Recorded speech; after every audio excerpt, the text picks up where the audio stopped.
Hello everyone, today we are going to start our chapter number 2 of Beehive, the sound of music. ये जो story है वो 2 parts में है. First part में ये एक लड़की की कहानी है जिसका नाम है एवलिन ग्लेनी, जो कि बहरी है, जो कि सुन नहीं सकती, बट वो बहुत सारे लोगों के लिए प्रेरणा का स्रोत बनी. अब वो कैसे इंस्पिरेशन बनी दूसरों की, वो अब हम इस स्टोरी में पढ़ेंगे. The sound of music. Rush hour crowds pushed for place on the underground train platform. Train platform पर बहुत सारी भीड़ थी जो एक दूसरे को धक्का मार के जगह ले रही थी ट्रेन प्लेटफॉर्म पर. Girl of about 17 was nervous for the coming train. एक छोटी सी बच्ची जो कि 17 वर्ष की थी, वो आने वाली ट्रेन की वजह से बहुत ही घबराई हुई थी. It was her first day at the famous Royal Academy of Music in London. ये उसका लंदन में पहला दिन था फेमस रॉयल अकेडमी में. शी वॉज डीफ, वो बहरी थी. So she was facing a bigger challenge in life, इसलिए वह जीवन में अधिक बड़ी चुनौती का सामना कर रही थी. Evelyn Glenny was from Scotland. Evelyn Glenny Scotland से थी. She lost her hearing gradually. इसने धीरे धीरे अपने सुनने की शक्ति खो दी थी. Her mother saw it when Evelyn was 8 years old. उसकी माँ ने इसे तब देखा जब वह 8 वर्ष की थी. Evelyn hide this growing weakness from her friends and teachers. Evelyn अपनी ये जो कमज़ोरी थी वो अपने मित्रों और टीचर से छुपा के रखती थी. By Evelyn her mark lessons. 11 वर्ष तक उसके अंक नीचे आ गए थे. The head mistress told her mother to take her to the specialist. जो हेड मिस्ट्रेस थी उन्होंने उसकी मदर को बोला कि इसको आपको एक स्पेशलिस्ट के पास ले जाना चाहिए. It was known that her hearing loss was due to gradual nerve damage.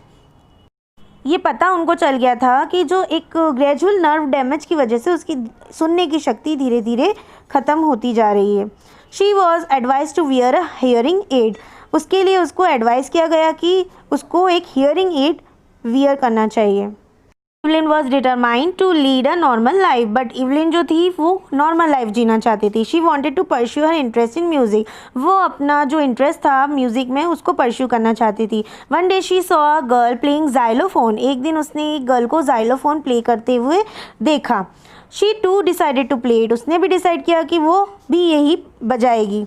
Ron Forbes recognised Evelyn talent in it. Ron Forbes में एवलिन के ये टैलेंट को रिकॉग्नाइज किया गया. He told her to listen it not through ears but sense it some other way. उन्होंने उसको बोला कि सुनना नहीं है आपको कानों से, सिर्फ सेंस करना है, महसूस करना है अलग तरीके से.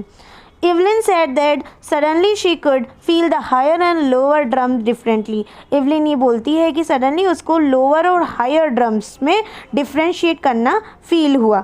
She could also sense certain notes in different parts of her body. वो अपनी body से certain different notes को वो sense कर पा रही थी. She could open her mind and body to different sound. उसने अपने mind को open कर लिया था different sounds को सुनने के लिए, महसूस करने के लिए. Never look back. उसने कभी भी पीछे मुड़कर नहीं देखा. She toured the United Kingdom with a youth orchestra. उसने यूनाइटेड किंगडम में टूर किया. किसके साथ? यूथ ऑर्केस्ट्रा के साथ.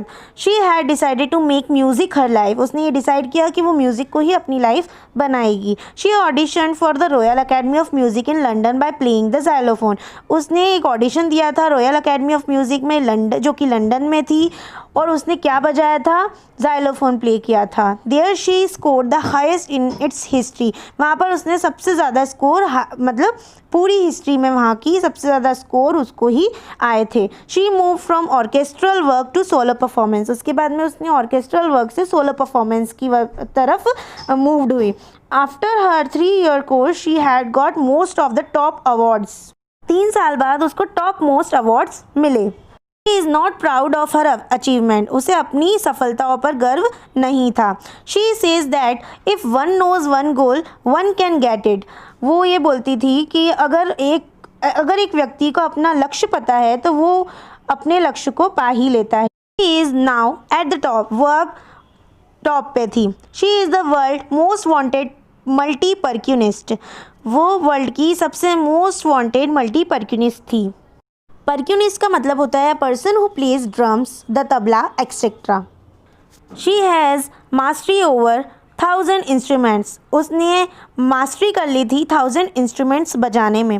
Without hearing she function with ease, बिना सुने भी बहुत अच्छे से वो ये कार्य करती थी। She speak fluently with a Scottish lilt, वह स्कॉटलैंड की भाषा की लय में बहुत अच्छे से फ्लुएंटली बोलती थी।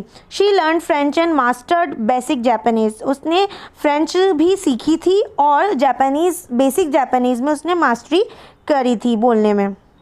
She says that music pores in through every part of her body, वह कहती थी कि संगीत उसके शरीर के हर एक भाग में है। Eight times she plays the xylophone, उस टाइम वो क्या करी थी, जाइलोफोन बजा रही थी। She can sense the sound passing in her finger tips, वो साउंड को साउंड पास हो रहा था उसको फिंगर टिप्स की मदद से वो सेंस कर पा रही थी। She feels the sound of the drums when she lean on them, वो ड्रम का साउंड भी महसूस कर पा रही थी जब वो ड्रम पे लीन हो रही थी। She removes her shoes on the wooden platform, उसने अपने जूते खोल रखे थे वुडन प्लेटफॉर्म पर। She does so to feel the vibration in her body, उसने ऐसा क्यों किया था कि उसे जो वाइब्रेशन है वो फील हो उसकी बॉडी में। In 1991 she was awarded the soloist of the year award, 1991 में उसको soloist of the year award से सम्मानित किया गया। It is the most famous award of the Royal Philharmonic Society, ये बहुत मोस्ट फेमस अवार्ड था रॉयल फिलहार्मोनिक सोसाइटी का। Master percussionist James Blade says that God may have taken her hearing but he has given her something extraordinary, जो master परक्यूनिस्ट थे James blade, वो कहते हैं कि गॉड ने भले ही इसकी सुनने की शक्ति को ले लिया हो बट इसको बहुत ही एक्स्ट्रा ऑर्डिनरी चीज़ से दी है। Evelyn says that she is a workaholic, Evelyn कहती है कि वो वर्कोहलिक है। She has to work more harder than classical musicians, वो मतलब बहुत ज़्यादा ही वर्क हार्ड करती है क्लासिकल म्यूजिशियन से भी ज़्यादा। शी गिव रेगुलर कॉन्सर्ट, वो रेगुलर कॉन्सर्ट देती थी। She also gives free concert in schools and hospital, वो मतलब फ्री कॉन्सर्ट देती थी स्कूल्स और हॉस्पिटल्स में। She give priority to young musicians, वो प्रायोरिटी यंग म्यूजिशियंस को देती थी। Anna Richlin of the Beethoven Fund for Deaf Children says that Evelyn is a shining inspiration for deaf children. एन रिचलिन जो थी, जो बिथोवन फंड से थी डीफ चिल्ड्रन के लिए जो होता था, वहाँ से उसने ये कहा था कि जो इवलिन है वो उसके लिए एक इंस्पिरेशनल है और एक शाइनिंग स्टार है डीफ चिल्ड्रन के लिए। Evelyn has brought percussion to the front of the orchestra, Evelyn ने परक्यूशन जो था उसको ऑर्केस्ट्रा से भी आगे ले गई थी। She is an inspiration to the handicap, वो एक इंस्पिरेशन थी हैंडीकैप बच्चों के लिए। She has given great pleasure to millions, उसने बहुत सारे लोगों को प्रेरणा दी थी। तो यहाँ पर ये इसका फर्स्ट पार्ट ख़त्म हुआ द साउंड ऑफ म्यूज़िक का। अब सेकंड पार्ट हम नेक्स्ट वीडियो में पढ़ेंगे। जब तक के लिए stay hydrated, stay safe, thank you.